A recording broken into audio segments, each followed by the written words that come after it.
Bismillahirrahmanirrahim. Halo teman-teman, Assalamualaikum warahmatullahi wabarakatuh. Terima kasih teman-teman sudah mengklik video ini. Perkenalkan, nama saya Muhammad Iza Al-Asqalani. Teman-teman bisa memanggil saya Iza.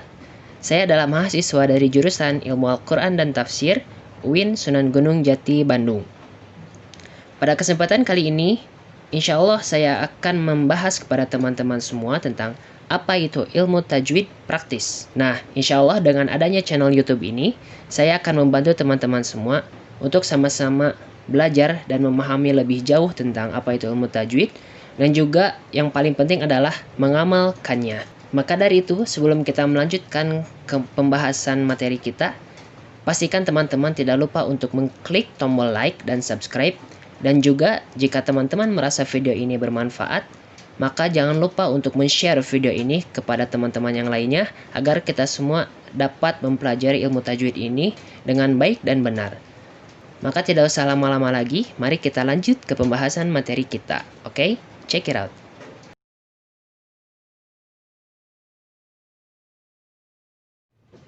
Oke teman-teman, pada kesempatan kali ini kita akan mempelajari tentang apa itu lam ta'rif.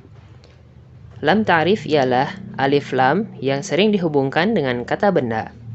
Jika alif lam ini bertemu dengan huruf-huruf hijaiyah yang berjumlah 28, maka hukum bacaannya akan terbagi menjadi dua bagian. Yang pertama yaitu ada idhar qamariyah, atau kita biasa mengenalnya dengan alif lam qamariyah. Kemudian yang kedua yaitu ada idgham syamsiyah, atau kita juga biasa mengenalnya dengan alif lam syamsiyah. Mari kita bahas satu persatu dari hukum bacaan lam ta'rif ini. Yang pertama adalah idhar qamariyah. Idhar secara bahasa artinya dibaca jelas atau terang ya.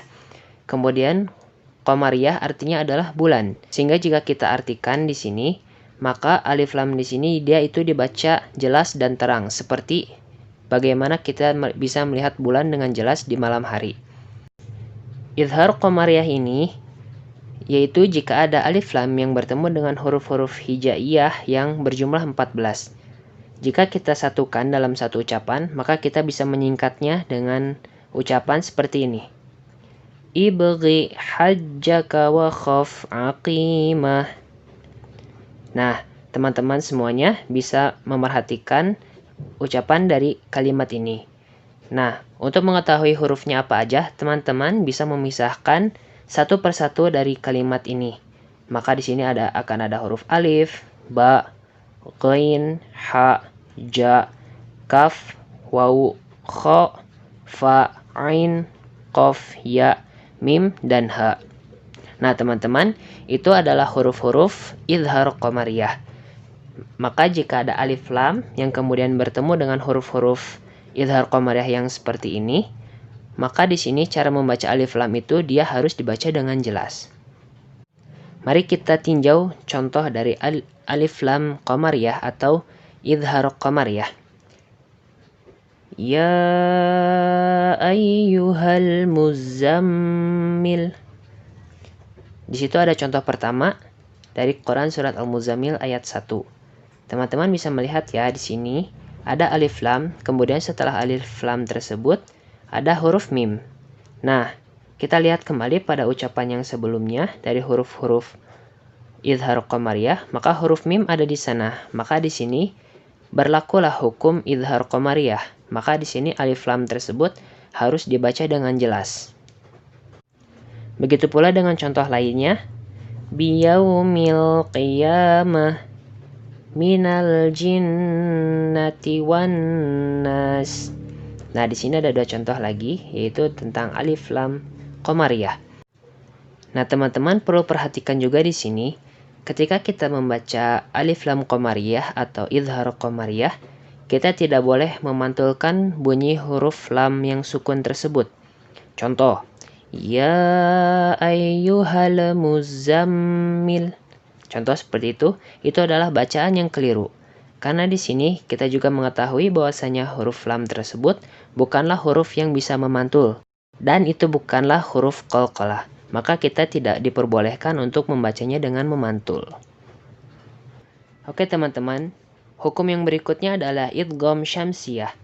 Idgham artinya memasukkan atau melebur, sedangkan syamsiyah artinya adalah matahari.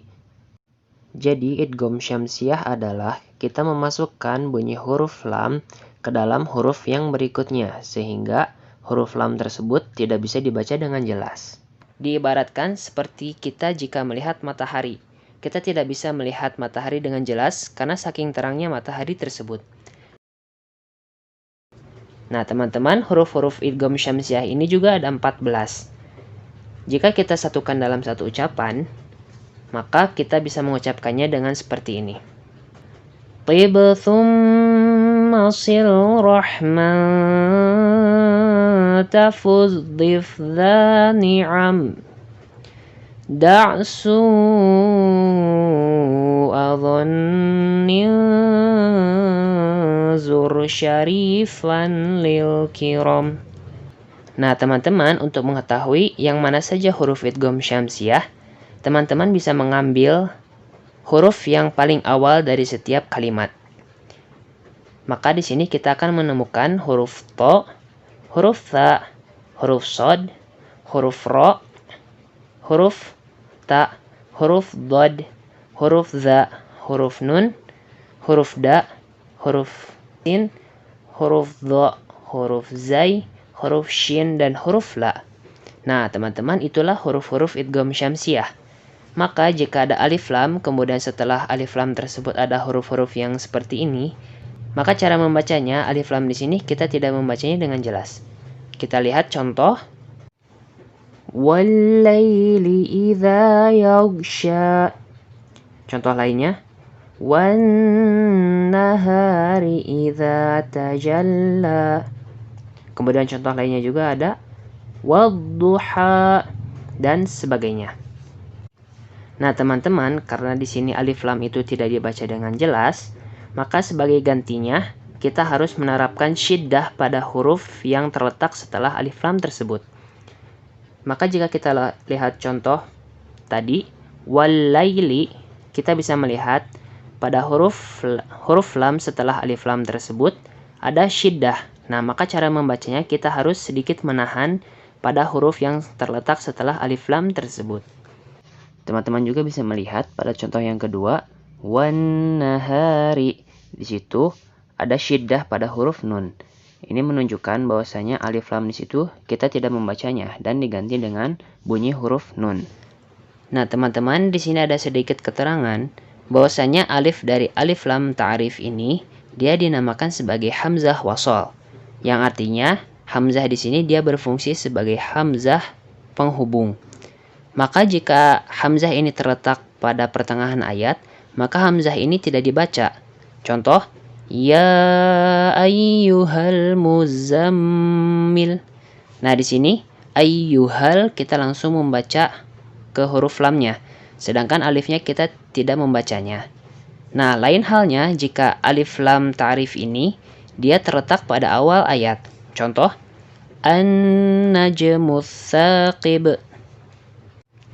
Nah, karena alif lam ini terletak pada awal ayat, maka alif di sini dia harus dibaca. Nah, teman-teman, itulah mengenai idhar qamariyah dan idgham syamsiyah. Oke, teman-teman sekalian, mungkin itu saja yang bisa saya sampaikan. Mudah-mudahan dalam video ini ada guna dan manfaatnya. Insya Allah, video ini akan berkelanjutan dan akan membahas ilmu tajwid yang lainnya. Sampai jumpa lagi pada pertemuan yang akan datang. See you next time. Wassalamualaikum warahmatullahi wabarakatuh.